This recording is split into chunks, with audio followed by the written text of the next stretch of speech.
Salam sejahtera semua. Hari ini kita akan melihat tajuk kimia iaitu kadar tindak balas. Apakah kadar tindak balas? Kadar tindak balas ialah perubahan kuantiti bahan tindak balas atau hasil tindak balas per unit massa. Terdapat beberapa faktor yang mempengaruhi kadar tindak balas. Faktor ni kita boleh singkatkan dengan KSSM, iaitu K untuk kepekatan bahan tindak balas, iaitu kepekatan tinggi atau kepekatan rendah. S adalah saiz bahan tindak balas, saiz kecil atau saiz besar. Dan satu lagi S ialah suhu tindak balas, suhu tinggi atau suhu rendah. Dan M merujuk kepada mungkin hadir atau tidak. Pada hari ini kita akan melihat dua eksperimen yang kita boleh lakukan di rumah, iaitu dua faktor yang mempengaruhi kadar tindak balas. Faktor pertama yang kita akan lihat ialah dari segi saiz bahan tindak balas. Faktor yang kedua adalah suhu tindak balas.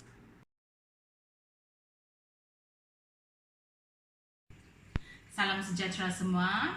Hari ini saya akan melakukan eksperimen yang boleh kita lakukan di rumah bagi mata pelajaran kimia, tajuk faktor yang mempengaruhi kadar tindak balas.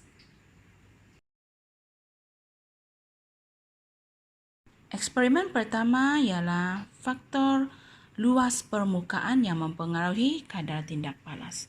Bahan-bahan yang kita perlukan ialah gula yang kita selalu gunakan di rumah, gula batu yang lebih besar, luas permukaan dia yang lebih besar lah. Sudu 2 gelas, handphone untuk mengira massa, dan juga air. Sekarang kita ambil gelas yang pertama, kita isikan gelas yang pertama dengan air. Air suam ya. Kemudian ambil gula, tuangkannya ke dalam gelas yang kita isikan dengan air. Sebelum itu kita tekan jam randik kita. Dan kita mula mengacau sehinggalah gula larut sepenuhnya.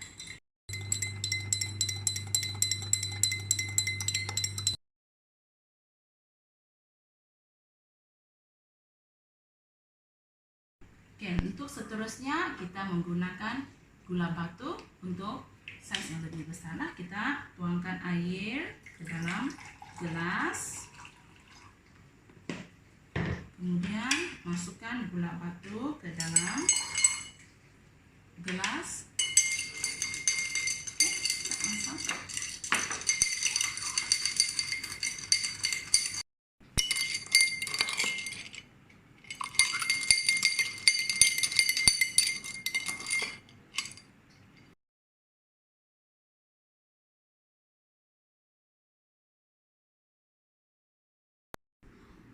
Jadi, dalam eksperimen ini yang kita nampak ialah bagi gula halus, masa untuk gula larut sepenuhnya adalah 1 minit, manakala gula cube, masa yang digunakan ialah 6 minit. Gula yang halus lebih cepat larut dalam air berbanding gula cube. Maka saiz bahan yang kecil akan menyebabkan kadar tindak balas meningkat.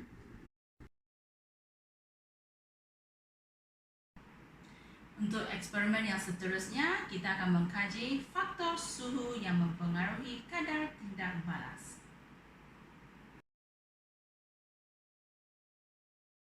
Bahan-bahan yang kita perlukan ialah sudu, 2 cawan, uncang teh, air panas dan juga air.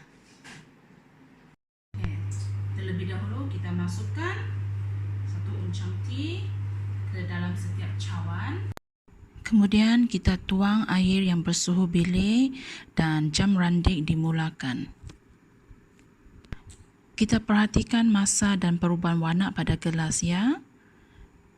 Pada masa ini telah 1 minit, 2 minit dan seterusnya. Kita gunakan air panas, tuang ke dalam gelas yang satu lagi. Perhatikan masa dan perubahan warna pada gelas. Pada ketika ini adalah 47 saat.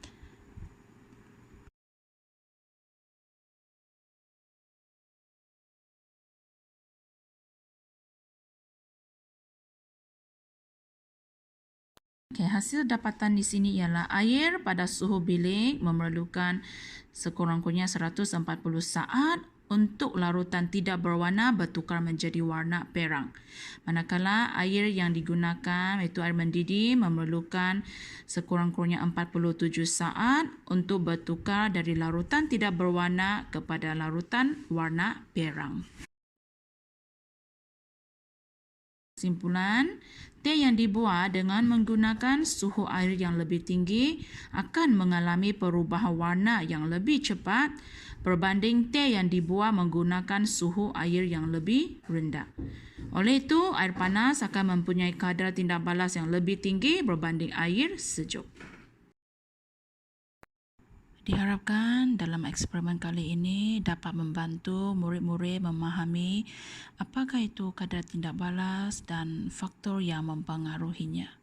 Sekian, terima kasih.